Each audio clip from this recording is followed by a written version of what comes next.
زیادہ نیک بننے کی کوشش۔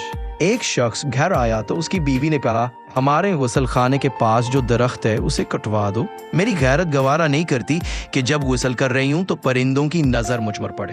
وہ بیوی کی اس بات سے بہت متاثر ہوا اور درخت کٹوا دیا۔ وقت گزرتا رہا، خلاف معمول اچانک گھر آیا اور دیکھا بیوی کسی مرد کے ساتھ مشغول تھی۔ اسے بہت دکھ ہوا، وہ اپنا گھر بار چھوڑ کر بغداد چلا گیا اور وہاں اپنا کاروبار شروع کر لیا۔ اللہ نے کاروبار میں خوب برکت دی اور اپنے روز افزوں کاروبار کی بدولت وہ بغداد کے سرکردہ شہریوں میں شمار ہونے لگا، وہاں تک کہ بغداد کے کوتوال تک رسائی بھی حاصل کر لی۔ ایک دن کوتوال کی گھر چوری ہو گئی۔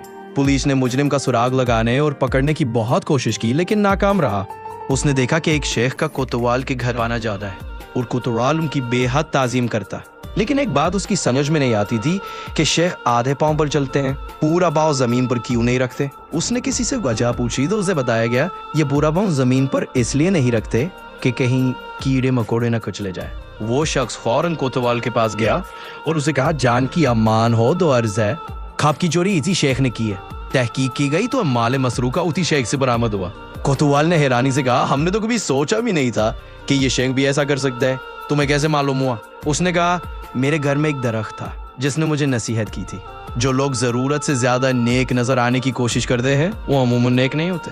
سبق یہ حقیقت ہے کہ کچھ لوگ فیس بک کی حدود تک ہی داخلاق رہتے ہیں، حقیقی زندگی میں ان کی شر سے ان کے محلے دار، رشتہ دار، جبکہ گھر والے بھی بنا مانگتے ہیں۔